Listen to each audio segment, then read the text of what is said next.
Good day to all of you.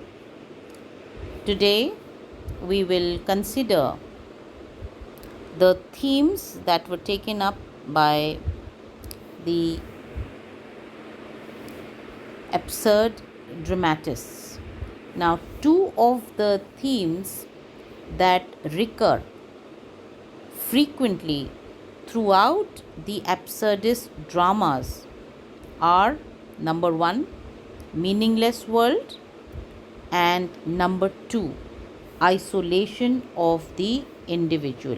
These are the two main themes, besides others, which occur or recur again and again in the drama of these playwrights. We'll take up number one, that is a world without meaning or a meaningless world.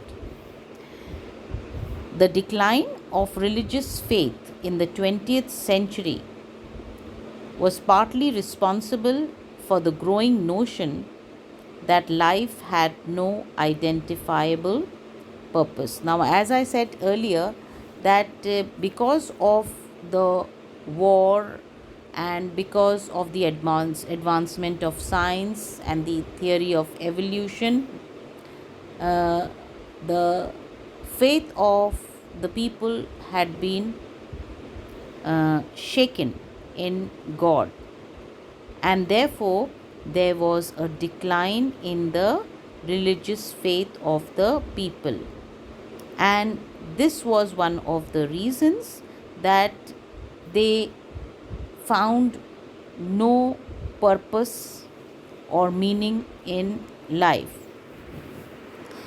Now, Estlin notes that this decline was masked until the end of the Second World War by the substitute religions of faith in progress, that is, nationalism and various totalitarian fallacies. But these appeared flawed, leaving the other option, that is, the assertion that there is no meaning behind human life. And now, in his plays, The Chairs, Eugene Ionesco, another absurdist dramatist, also capitalizes on this meaninglessness. And throughout the play, when you read this play, you will find that there are these two main characters who prepare chairs for invisible guests who are all coming to hear the meaning of life as declared by an orator. The main characters then kill themselves just before he speaks, and then the audience discovers that the orator is a deaf and a mute person. Now, Ionesco himself described the subject of the play as not the message, nor the failures of life, nor the moral disaster of the two old people, but the chairs themselves. That is to say, that the absence of people, the absence of God, the absence of matter, the unreality of the world, the metaphysical emptiness, this kind of a worldview is what is characteristic of the theatre of the absurd.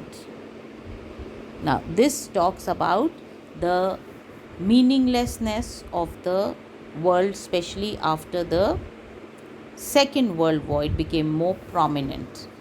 Now, the second point or the second theme that recurs frequently in the absurdist drama is the isolation of the individual.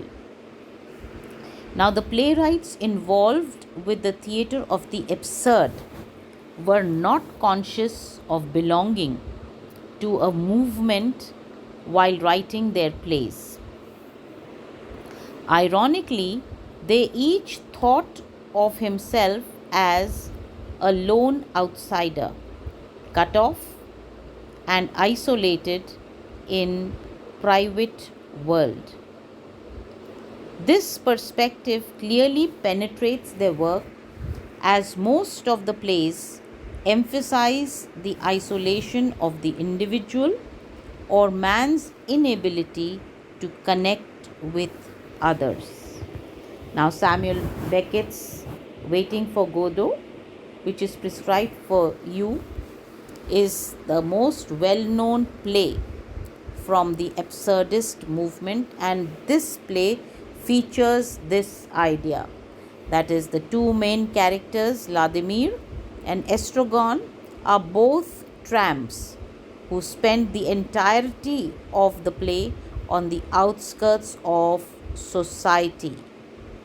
Though they have each other, they are at the same time isolated from one another. One indication of this is that they are never able to adequately communicate. That is, there is a total absence of communication between the two main characters, and their conversation keeps going in circles. Now, regarding the form of absurd drama, we would say that it is a very important aspect, and it is what separates them from other similarly themed movements, mainly existential drama. Now, Estlin says that the theatre of the absurd goes one step further than existential drama in trying to achieve a unity between its basic assumptions and the form in which these are expressed. Now, these playwrights were reacting against realism because it did not align with their objectives. They did not want to show life as it really was, but rather the inner life of man, what was going on inside his head. Estlin explains that the theatre of the absurd merely communicates one poet's most intimate and personal intuition of the human situation, his own sense of being, his individual vision of the world. And in order to portray this personal intuition, the playwright had to abandon conventional methods and adopt a more poetic or lyrical form. We end here.